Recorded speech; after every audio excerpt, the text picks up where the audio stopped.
Hello, Brian here with BL Landscapes. Just wanted to give you a quick little video. We get a lot of questions about our mulch and our gravel paths, and so I just wanted to show you a few things here while we're in this process of mulching the project that we're currently on, and kind of show you a couple of our little tricks. So you can see here's a finished product, and people always ask us how we keep the mulch and the gravel from blending together. And so what I want to show you here, you can kind of see a couple things.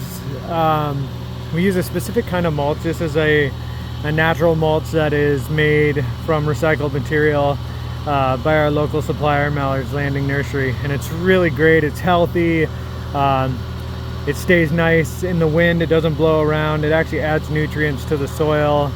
A couple other things is it's really great because it holds in moisture in the summer months, and in the winter months it also helps keep some heat in the ground, which is nice. Another nice thing about this mulch is it breaks down over time and just feeds your plantings and everything else, whereas like a bark doesn't typically break down. And so in the coming years, this is real easy to just top coat and not have to worry about scraping off all the old material and bringing in new material. Another advantage to this mulch is it does help with weed suppression. You know, obviously there's nothing guaranteed that will keep all weeds from growing, but this is a great way to prevent as many weeds as possible. So you can see we got these nice clean edges on this pathways, and this is where we get the most questions. So the big keys are having this nice gravel, which is a 5/8 minus crushed granite. The minus is the fines that are in it from when they crush it. It binds everything together and really just locks this stuff together really nicely. So when we're installing our mulch in our pathways, you can see right here, let me try to get a close-up of this. You can see right here, what we do is we actually pull back this gravel, and we pull it back a couple inches, and we make this little trough in between the gravel and the mulch. And so you can kind of see this is during the process where you can see we've pulled back the gravel, and then we'll install our mulch, and we'll get our mulch down nice and have a nice clean line where we want it. And then we'll come back and just rake the edge of the gravel so that you end up with this nice clean line in between the two. So you can see right here, it's kind of hard to tell in pictures on the camera, but there's actually a little divot here where the gravel sits. Let's see if I can get that. The gravel sits a couple inches higher than the mulch, and what that does is as the gravel settles, that will just lock in place there. And over time, if we're not using a steel border or any kind of border between the two, over time this edge will soften up a little bit, but the mulch will stay in place, the gravel will stay in place.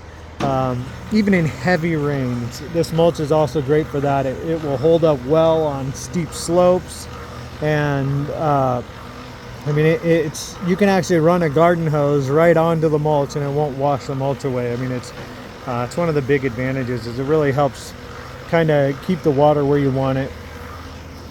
Another thing that we spend a lot of time on is our drip irrigation. So typically drip irrigation, we run individual emitters to each plant, and there's a little 1/2 inch line that all those emitters run off, and a lot of people will just run that 1/2 inch line on top of the soil and then put mulch over it. And we take an extra step, and we actually bury our drip line just about 2 inches under the soil, and we stake it with stakes. And then that way, when we put the mulch on, there's never an opportunity for that line to pop out of the mulch and be exposed. That's one of the big things. It takes a little bit of extra time, but it makes a big difference on the final product, so that when this is all said and done, you can see on these beds, this all has drip irrigation to every single plant and tree, with individual emitters that give you the right gallons per hour to each plant for their needs, which is nice. Really helps you to have healthy plants that are getting the right amount of water.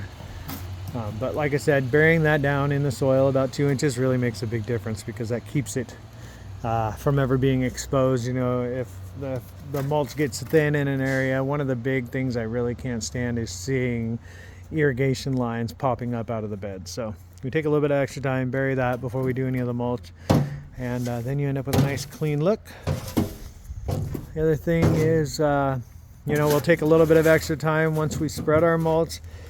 One of the big things we want to make sure is that we take time, and we will actually, around every single plant, we'll do this by hand, to make sure that there's not any extra mulch burying the bottom of the plants. The plants don't want to be suffocated, so you know, you want it really thin around the plants, and then we try to do about a 2 to 3 inch layer of this mulch everywhere else. So we'll take this, we'll rake out all the mulch with a steel rake, and then typically we'll use a plastic leaf rake upside down. Is really great for kind of smoothing out and getting all these little bumps and humps out, so that you end up with this really nice smooth looking layer on top of the mulch. So I hope that helps a little bit. Like I said, I know we get a lot of questions about that, and about the mulch, and about the gravel, and how they stay separated even with heavy rains. And so, like I said, you can see we've just got this side here wrapped up.